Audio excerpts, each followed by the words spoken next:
Ya, pemirsa, tentunya ini menjadi perhatian kita semua ya dan dikonfirmasi oleh Ketua Harian Partai Gerindra Sufmi Dasko yang memastikan bahwa akhirnya pertemuan yang ditunggu-tunggu publik mungkin.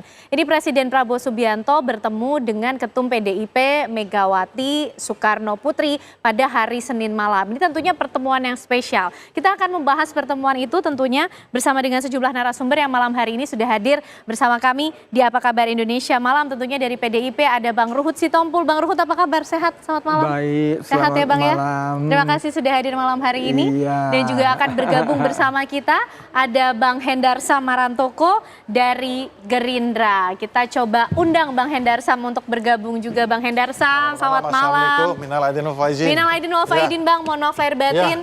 Silakan Bang Hendarsam.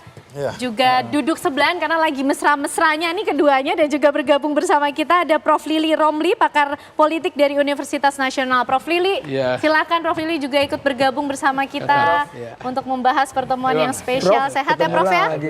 Minal aidin Prof, terima kasih sudah hadir. Oke, di belakang saya ini sudah ada foto kebersamaannya, karena sayang sekali bapak-bapak semua ini pertemuan yang ditunggu-tunggu publik nampaknya berlangsungnya begitu tertutup. Tapi dibahasnya nanti, mungkin kalau lihat foto yang di belakang ini, bapak-bapak, Bang Ruhut, kira-kira komentar apa yang ingin disampaikan dengan melihat foto ini?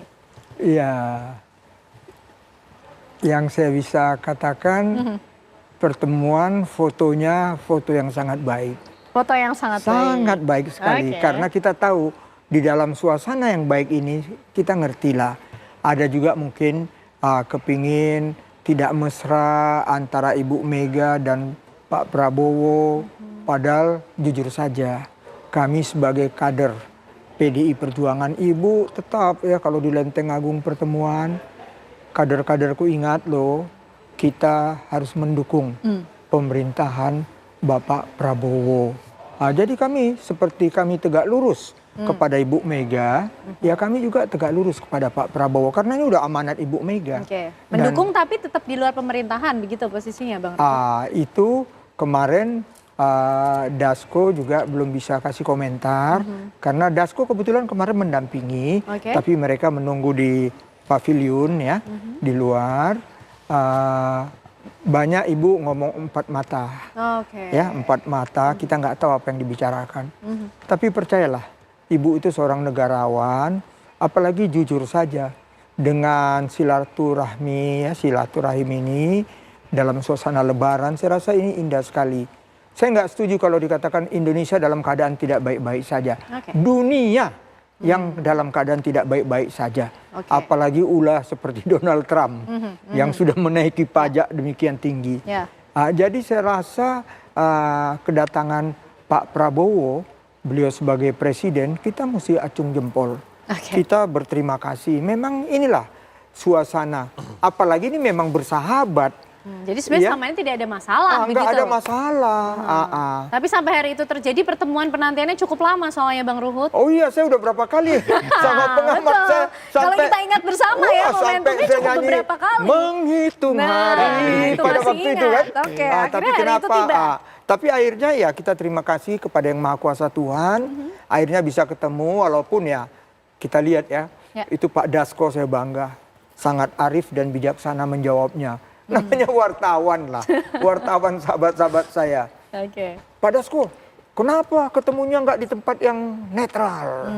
Ya, kenapa di Teguh Umar, kan soal gitu. Pak Dasko dengan arif dan bijaksana diplomasi menjawabnya baik sekali.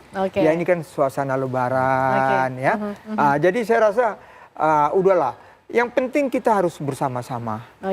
Walaupun memang posisi kami sekarang ya, karena kami oposisi, nggak ada masalah. Selama kritik membangun dengan memberi solusi. Ibu selalu mengatakan itu. Kalau kalian mau mengkritisi silakan, tapi kasih solusi. Jangan asal omong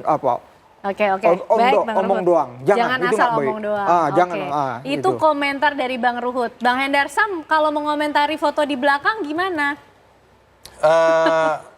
Apa yang komentarnya? Bahwa ini kan merupakan, kalau kita melihat secara konsep, adalah sebuah bingkai besar daripada bagaimana Pak Prabowo ingin supaya konsep persatuan itu benar-benar bisa terlaksana.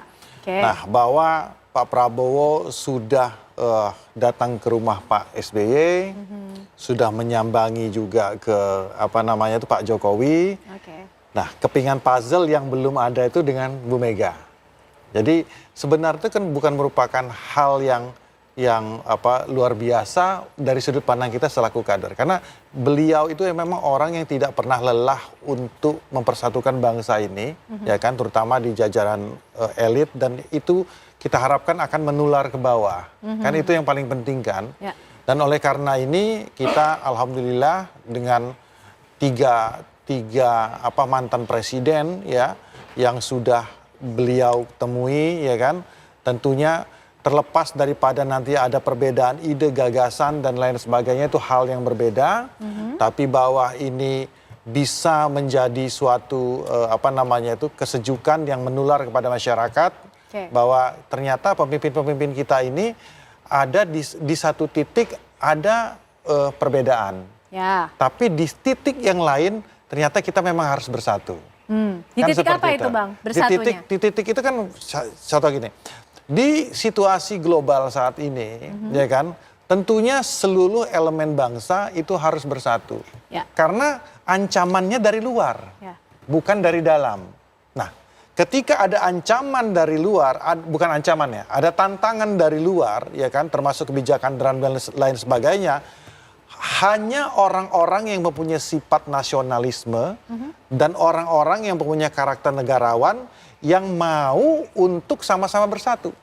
Nah, keduanya punya sifat itu. Dan sifat itu, kalau ada orang, ya kan, ada pihak-pihak tertentu, tokoh-tokoh tertentu, ketika ada tantangan global dari luar yang ingin menginfiltrasi dan ingin menggerus Indonesia, dan malah itu di dalam ingin menggerus kebijakan pemerintah, ini saya bisa pastikan satu, ya kan, nasionalisme tidak ada, kedua ya proksi dari asing.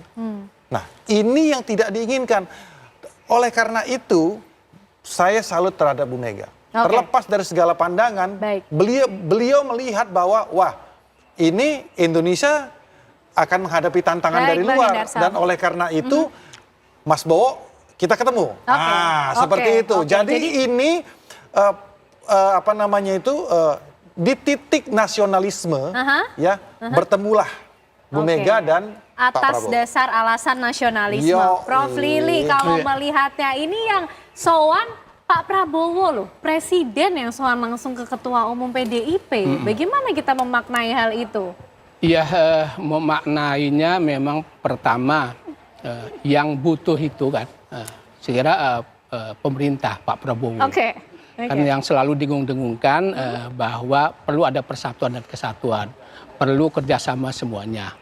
Oleh karena itu siapapun Pak Prabowo kan welcome gitu kan, kunjungi. Itu pertama. Memang posisi yang kedua dari segi umur kan memang bagaimanapun Ibu Mega tokoh bangsa yang dihormati, mantan presiden, masa gitu yang senior yang sowan ke Pak Prabowo gitu. Jadi ya itu secara kenapa akhirnya Pak Prabowo yang sowan gitu. Tetapi saya kira dari kenapa kemudian bisa bertemu, kan ada titik temu yang mempersatukan dua tokoh ini. Apa itu? Yang pertama memang secara psikologis hubungan pribadi dua tokoh ini kan tidak bermasalah, karena mereka juga dulu pernah berpasangan dan tidak ada pertentangan secara pribadi. Karena Pak Prabowo meskipun ditinggalkan selalu mengalah aja kan, jadi memang tidak ada itu permusuhan itu. Terus yang kedua secara ideologis kan sama-sama ideologi kerakyatan, baik Gerindra maupun PDIP. Jadi dua hal itu. Problemnya kan terkait dengan konstituen.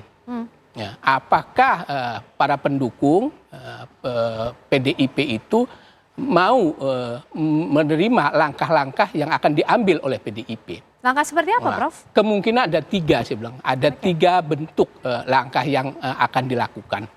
Yang pertama adalah bergabung dalam pemerintahan dan mendapatkan jatah menteri. Ya, tuh. Apakah kemudian konstituennya akan menerima? Atau para pengamat akan memberikan apresiasi? pasti akan memberikan kritik yang tajam. Oke. Pada akhirnya begitu juga, sama juga dengan partai lain. Kan itu dilema. Yang kedua adalah mungkin mengambil bentuk seperti Partai Nasdem.